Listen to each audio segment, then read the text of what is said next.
anak mo, ma'am? Sa mga anak ko, pasensya na. Si mama nagano pasaway dito. Hindi na mauulit.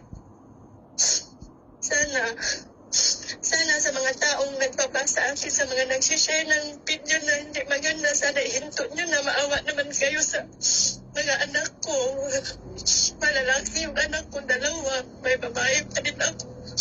Sana maawa kayo sa pamilya ko. Kasi hindi naman totoo talaga nagkatutan kami doon.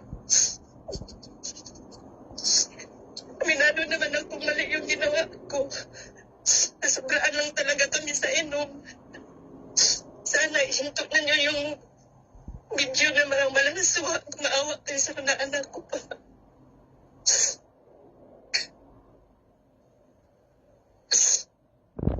Ano po, sir? Okay, ma'am. Maraming salamat po sa oras mo, ma'am. At magdasal ka rin lagi at malalampasan mo yan, ma'am.